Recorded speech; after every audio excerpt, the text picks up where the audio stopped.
Hi viewers, అందరికి welcome friends. మన ఛానల్కి స్వాగతం ఫ్రెండ్స్.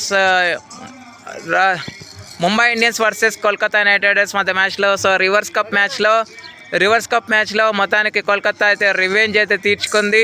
తక్కువకి రిస్ట్రిక్ట్ చేసి ఒకనొక టైంలో 140 అయినా చేస్తుందా అనుకుంటున్న ఇది దాకా వెళ్ళింది. కానీ మొత్తానికి లాస్ట్ 2 ఓవర్స్ కొంచెం మొమెంటం అనేది ముంబై ఇండియన్స్కి తెచ్చిపెట్టింది. సో మ్యాచ్ ఎలా సాగింది ఏంటి అనేది వివరాలకు వెళ్ళిపోదాం.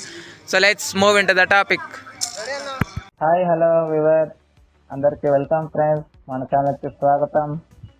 మా ఛానల్లో మీకు కనుక వీడియోస్ నచ్చితే లైక్ చేయండి, షేర్ చేయండి, కామెంట్ చేయండి మరియు సబ్స్క్రైబ్ చేయండి. మరిన్ని నోటిఫికేషన్స్ కోసం పక్కనే ఉన్న బెల్ ఐకాన్ని ఆల్ పైన ట్యాప్ చేయండి. ఆల్ పైన ట్యాప్ చేయడం ద్వారా మేము చేసే ప్రతి వీడియోలని, తాజా వీడియోలని నోటిఫికేషన్లో పొందగలరు. సో నిన్నటి మ్యాచ్లో రోహిత్ శర్మ ఒక అద్భుతమైన రికార్డ్ అయితే నెలకొల్పాడు. అదేంటంటే 2 సిక్సర్లు నమోదు చేశాడు కదా నిన్నటి మ్యాచ్లో. సో విరాట్ కోహ్లీతో సంయుక్తంగా 28 మ్యాచెస్ అయితే ఆడారు. అండ్ 144 మ్యాచెస్లోనే ఈ ఫీట్ అయితే నమోదు చేశాడని చెప్పుకోవచ్చు. ఓకే, ఇక స్ట్రైట్గా మనం రివ్యూలోకి వెళ్ళిపోయినట్లయితే టాస్ గెలిచి మొదట బౌలింగ్ అయితే ఎంచుకుంది కోల్కతా నైట్ రైడర్స్. ఎందుకంటే ఫస్ట్ రెయిన్ అనేది పడింది కాబట్టి ఓవర్కాస్ట్ కండిషన్స్, పిచ్లో బాగా మాయిశ్చర్ ఉంది. ఆ మాయిశ్చర్ని చక్కగా యూటిలైజ్ చేసుకున్న దానికి చాలా మంచిగా స్టార్ట్ అయితే లభించింది. 17 దగ్గర ఫస్ట్ వికెట్ అయితే పడింది. రైల్ రికల్టన్ 6 రన్స్ వేసి అవుట్ అయ్యాడు. బయట తన రికార్డ్స్ అనేవి అంతగా బాగోలేదు అన్న విషయం అందరికీ తెలిసిందే. ఈ సీజన్లో ముంబైలో మాత్రం చాలా మంచి పర్ఫార్మెన్స్ కలిగి ఉన్నాడు. కానీ ఈ బయట జరిగేటువంటి మ్యాచెస్ ఏవైతే ఉన్నాయో దాంట్లో ఆన్ అండ్ ఆఫ్ పర్ఫార్మెన్స్ అయితే ఉంది రైల్ రికల్టన్ అని తెలుసు. సో అదే మిస్టేక్ని రిపీట్ చేశాడని చెప్పుకోవచ్చు. సో మొత్తానికి 6 రన్స్ వేసి అవుట్ అయిన తర్వాత మళ్ళీ నమందీర్ ఇలా వచ్చాడు అలా వెళ్ళిపోయాడు. 17 దగ్గర సెకండ్ వికెట్ అయితే పడింది. ఒకే ఓవర్లో 2 వికెట్లు తీసుకున్నాడు క్యామరన్ గ్రీన్. ఆ తర్వాత రోహిత్ శర్మ 15 రన్స్ వేసి అవుట్ అయ్యాడు. 3 వికెట్స్ పడిన తర్వాత సూర్యకుమార్ యాదవ్ అండ్ తిలక్ వర్మ కొంత పార్ట్నర్షిప్ నెలకొల్పే ప్రయత్నం అయితే చేసినప్పటికీ సూర్యకుమార్ యాదవ్ 17 రన్స్ వేసి అవుట్ అయిన తర్వాత 41కి 4 వికెట్స్ పడ్డాయి. 41కి 4 వికెట్స్ పడిన తర్వాత వర్షం స్టార్ట్ అయింది. గంట పాటు వర్షం ఇబ్బంది పెట్టింది. ఎలాంటి ఓవర్స్ అయితే కట్ చేయలేదు. మనందరికి తెలుసు కోల్కతాలో డ్రైనేజ్ సిస్టమ్ చాలా బాగుంటుంది. వాటర్ కూడా చాలా క్విక్గా రిమూవ్ అవుతాయి అనేది. సో అదే జరిగింది.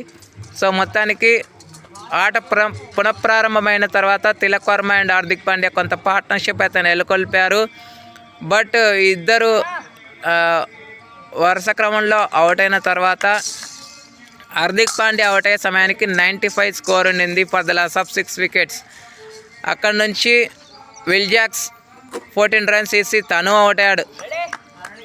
సో 18 ఓవర్స్కి 115 ఉన్న score 19th over 28th over మొత్తం మొమెంటం అనేది ముంబై ఇండియన్స్ వైపు రావడం జరిగింది.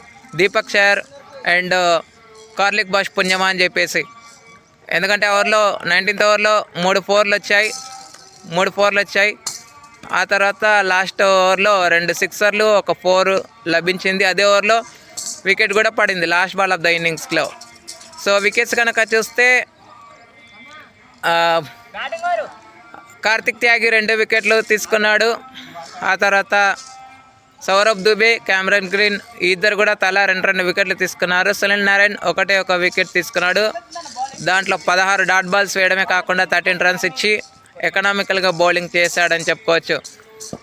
ఎందుకంటే బాల్ అనేది ఇనీషియల్ స్టేజ్లో చాలా మూవ్ అయింది. మిడిల్ ఓవర్స్కి వచ్చేసరికి స్పిన్నర్స్కి బాగా టర్న్ అనేది దొరుకుతుంది. బాల్ బాగా గ్రిప్ అవుతుంది. వర్షం పడినా కానీ పిచ్లో ఎలాంటి చేంజెస్ అయితే కనబడలేదు.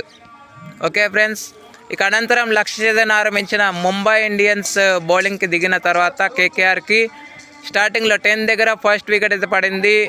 డేంజర్ అయినటువంటి ఫినాలిన్ని త్వరగానే వికెట్ తీసి అవుట్ చేశారు. 8 రన్స్కి తను అవుట్ అయిన తర్వాత మంచి పార్ట్నర్షిప్ అనేది జరిగింది. 38 రన్స్ పార్ట్నర్షిప్ అనేది వచ్చింది. మనీష్ పాండే యాక్చువల్గా అన్కృష్ణ గోవంశీ రావాలి, బట్ తన ఫింగర్కి ఇంజ్యూరీ అవ్వడం వల్ల తను రాలేకపోయాడు.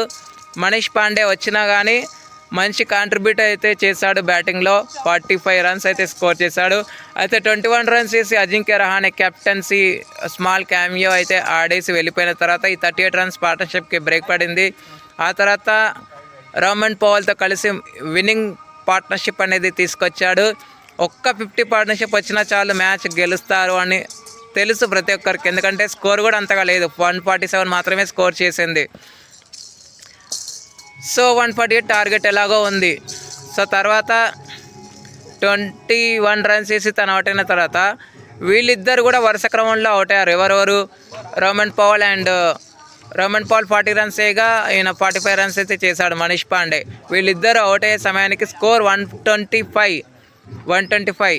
ఆ తర్వాత తేజస్వి 11 రన్స్ వేసి అవుట్ అయిన తర్వాత ఇంకా ఎలాగో ఫార్మాలిటీస్ అని చెప్పేసి అనుకుల్ రాయ్ 4 రన్స్ వేయగా రింకు సింగ్ 9 రన్స్ వేసి మ్యాచ్ని అయితే గెలిపించారు మరో వికెట్ పడకుండా. సో 4 వికెట్స్ తేడాతో ఘనమైన విజయాన్ని సాధించింది. ఇక వికెట్స్ చూస్తే కార్లిక్ బాష్ 3 వికెట్లు తీసుకోగా జస్ప్రీత్ బుమ్రా, అల్లా గజన్ఫర్, ఆ తర్వాత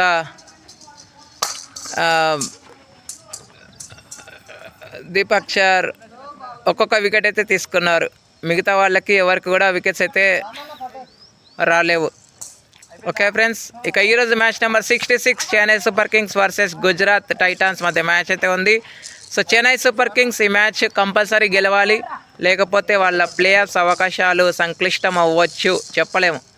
ఓకే ఫ్రెండ్స్, థ్యాంక్ యూ. ఇలాంటి అప్డేట్స్ కోసం ఛానల్ని సబ్స్క్రైబ్ చేయాలి, కమెంట్ చేయండి. ఇక player of the match award అయితే no doubt no surprise Manish Pandey అద్భుతమైన బ్యాటింగ్తో ప్రదర్శన చేశాడు కాబట్టి తనకే player of the match award అయితే లభించింది. అంతవరకు సెలవు, నమస్కారం.